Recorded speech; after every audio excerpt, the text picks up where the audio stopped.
Welcome to another episode of the Real Estate Market Minute. My mission is to help you better understand the latest trends in the U.S. real estate market and share with you my analysis and industry expertise. I want to help you gain an advantage and feel confident whenever you're buying and selling real estate.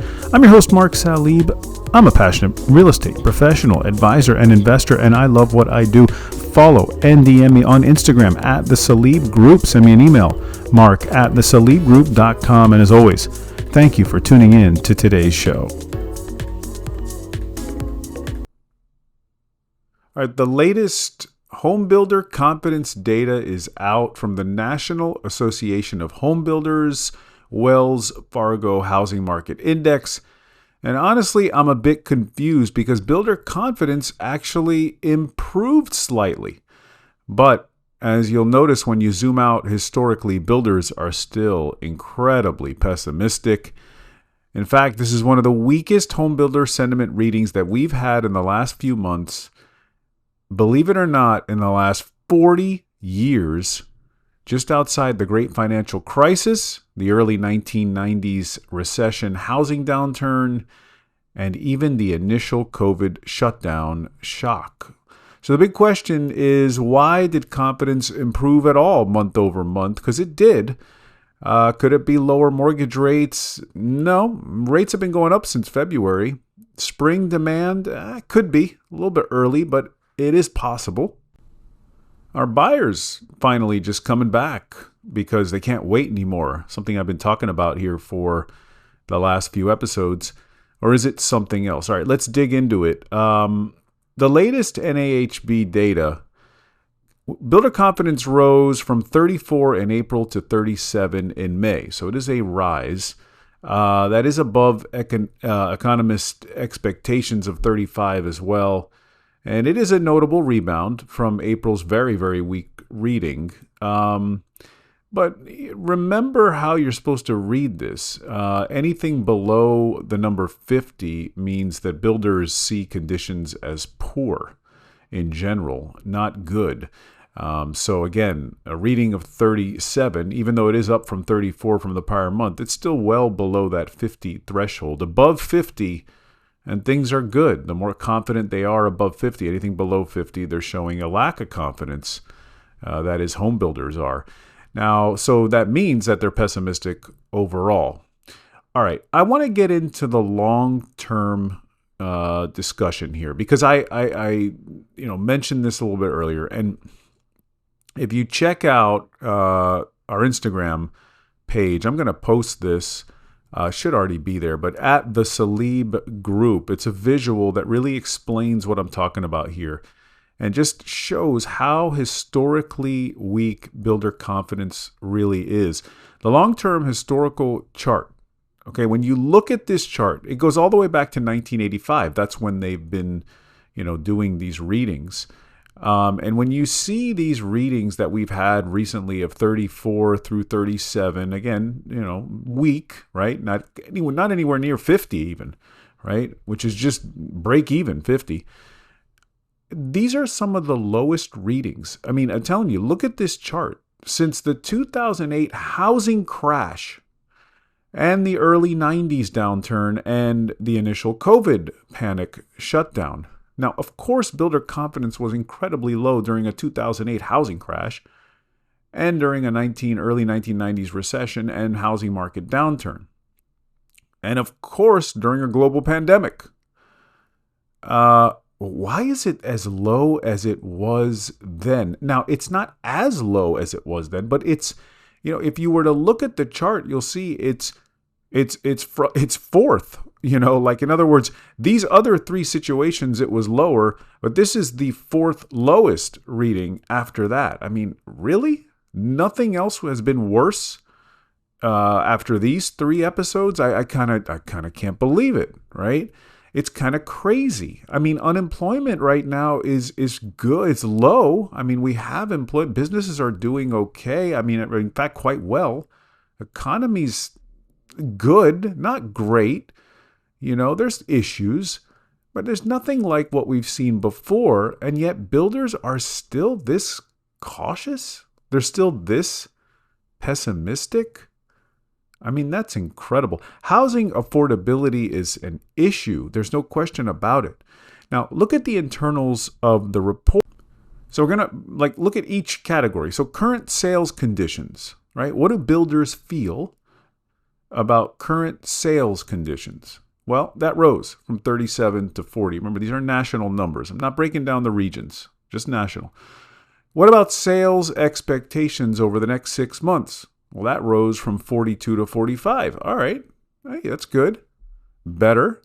Buyer traffic rose from 22 to 25. I noted in the last episode how bad buyer traffic was, by the way, being at 22 in the last report for Homebuilder Confidence, but it went up to 25. It's still so weak. I mean, that tells you there's not a lot of buyers coming in looking, even just looking, just coming into the showroom, just coming in to look at model homes. Again, slight improvement, but that's bad. Now, all right, what are builders actually saying? So listen to this. This is the National Association of Home Builders chairman. It's Bill Owens.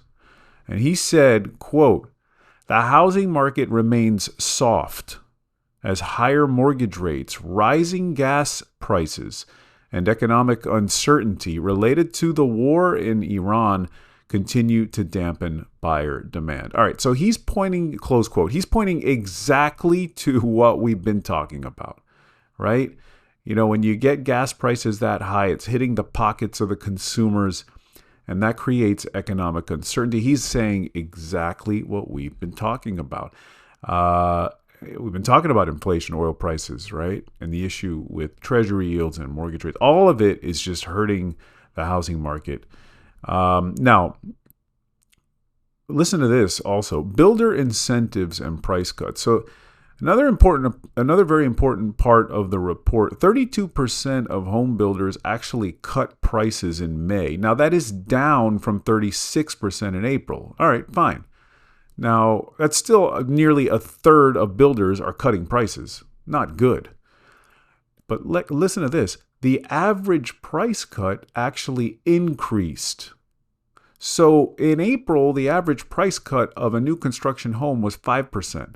Well, it went up to 6%. So they're cutting prices a little less often, but they're cutting them more drastically. They're increasing the size of the price cut. That's not good.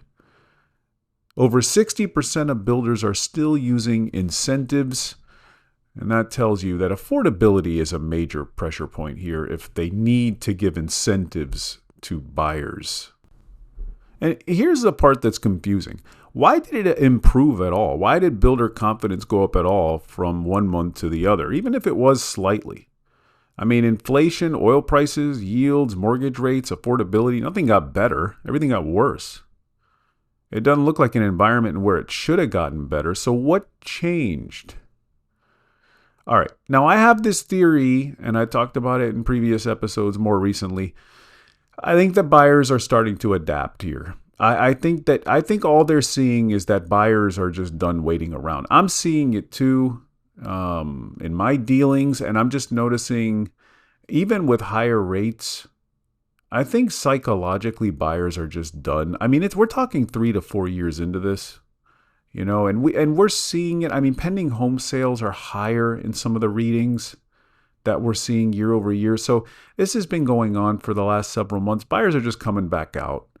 You know, I mean, buyer traffic's getting better. I mean, now you got home builders telling you that buyer traffic's improving.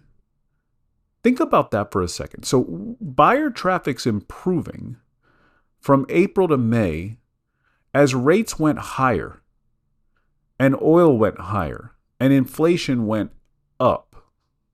What? I mean, so obviously this is another sign to me that buyers are just done waiting around. Yeah, affordability is still tough. Inflation is a concern, but they got to move on with their lives. And so, I mean, that to me is another sign of that. Now, another thing to think about here. There's a bill, okay, and I want to bring this up too, because I thought this might have something to do with just their confidence improving, builder confidence improving. There's a congressional housing bill out there. Congress is discussing it as we speak, and it's got some potential. It's called the 21st Century Road to Housing Act. And the National Association of Home Builders appears to be somewhat optimistic about several parts of the legislation. The bill is supposed to reduce regulations, meaning help home builders build and not get hit up with so many regulations. It's supposed to help out with financing for buyers. It's supposed to help out increase home supply, help community banks lend more, just kind of ease lending. It talks a little bit about reducing construction barriers, just kind of reducing that friction for development that home builders tend to deal with, especially in certain parts of the country. Now, it could be a part of why builders feel a little better, because this is getting talked about on Capitol Hill, and maybe they think Washington's finally paying attention. Listen, it's something, right? Now, the biggest thing is, though, buyer traffic improving is a good sign. Pending sales improving has been a good sign. Builder confidence slightly up. It's kind of interesting, right? Considering the backdrop of the macro environment over the last month. It's a good sign. But historically, it's still really, really weak. Really, really weak.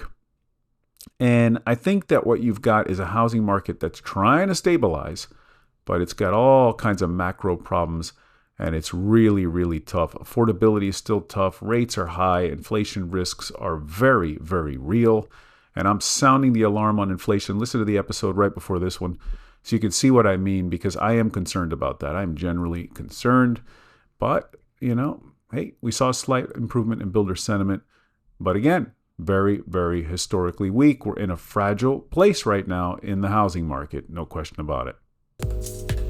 That is it for me today. Thank you so much for listening to today's show. And as always, if you have questions or need specific advice, ideas, or just some help regarding your particular real estate needs or situation, or if you're just looking to buy or sell real estate in Florida, well then DM me on Instagram at the Salib Group, or just send me an email to mark@thesalibgroup.com. Don't forget to leave a rating for the show, follow, subscribe, help others find the show, and be informed and educated about the real estate market just like you. Until next time.